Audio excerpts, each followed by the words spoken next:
It is strange to write after so long. I had almost forgotten how to put pen to paper. Hopefully it'll come back to me soon enough. I shall keep tonight's entry brief. We arrived in Kakariko 2 nights ago. It all seems a little hazy, and perhaps I will recount Impa's words another time. This is a little muddled for a diary entry, don't you think? Perhaps I am more addled than I first thought. My mind is both racing and stretched very thin. I am anxious to begin work on restoring the kingdom, but it is not something that can be done in a day. I reflect at length upon the events that occurred over the past 100 years. So much has changed. It feels so long ago now, and yet so short. I am not making much sense at all, but writing a diary seems like a good way to arrange my thoughts.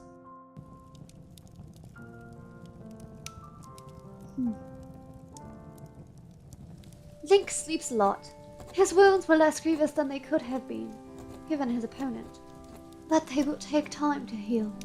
I must admit, I do feel a little guilty. I teased him about the fact that he's so tired when he spent the last 100 years sleeping, but he only laughed and replied, "Yes, and hardly a moment since."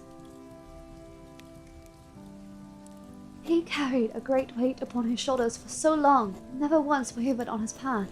I can't blame him for taking the odd nap. My own exhaustion seems to be not in body, but in mind. This is all so strange. Perhaps I should turn in for the night too. Today's rainfall drove all but a few of the village folk indoors. For the most part, it was quiet.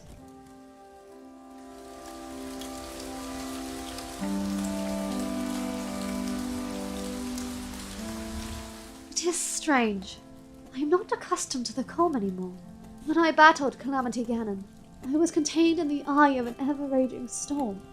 My mind, my body, I was not myself. The freedom to walk my own 2 feet again, to do as I please. It's an indescribable sensation.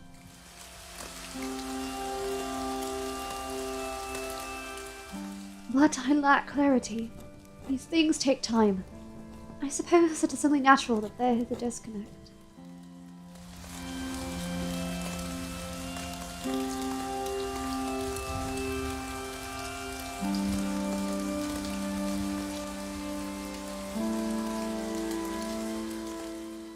Scent, taste, touch. I had almost forgotten them all.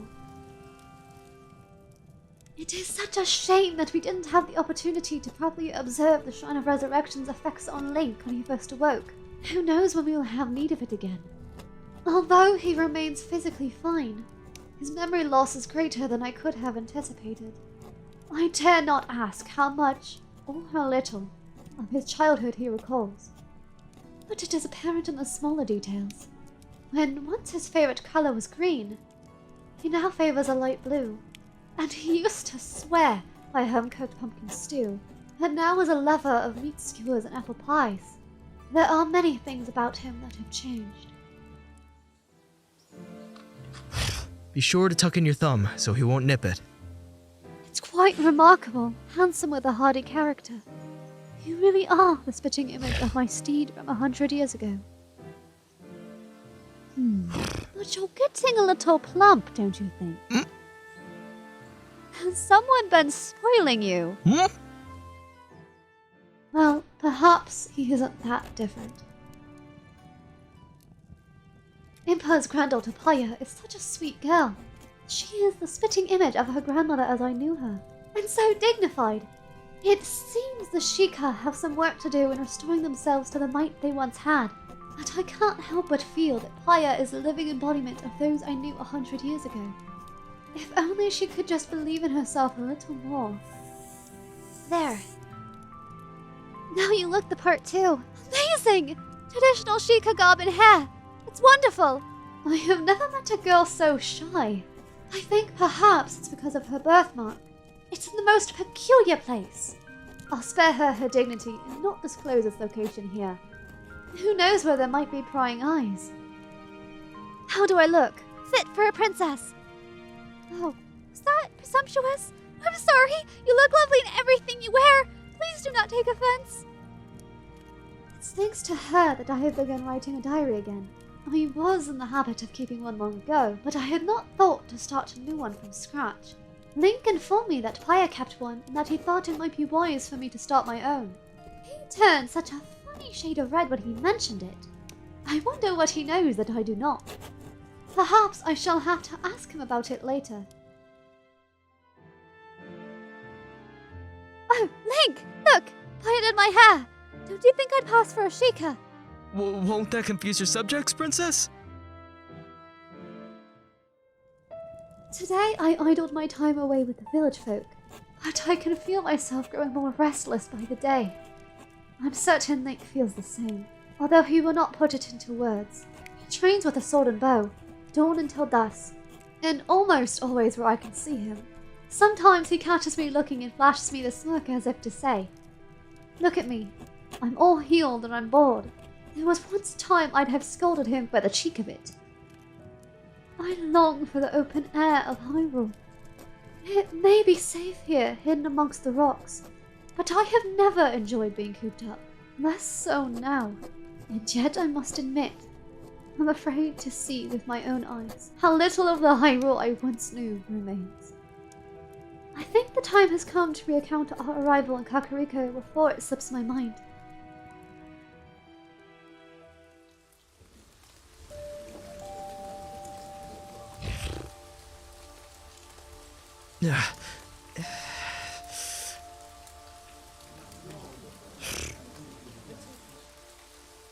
Is it really you?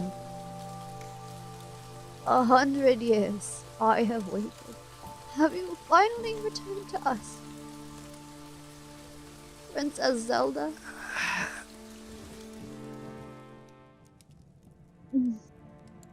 Fear not. He is a tough lad, but even knights with Sheikah training can't elude sleep forever. His wounds will heal with rest and time. And here I thought I was hiding my concern well. I must work on my composure. You have not changed in all these long years, while I have aged into a shriveled old thing. I had faith this day would come. I am so happy to see your face once again. I feel the same, Impa. I'm so relieved that Kakariko has remained unscathed. Unscathed? Ha! We have grown soft. I fear that we who serve in the shadows have lost our way with no light to guide us.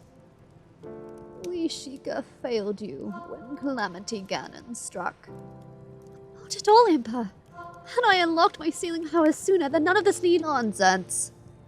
It was my tribe's technology corrupted, and my tribe's negligence that led us here. You have always been so quick to lay blame on yourself.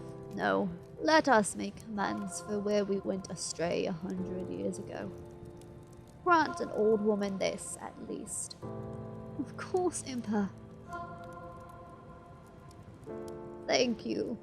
There are people who will say that the kingdom of Hyrule is no more. Pay them no mind.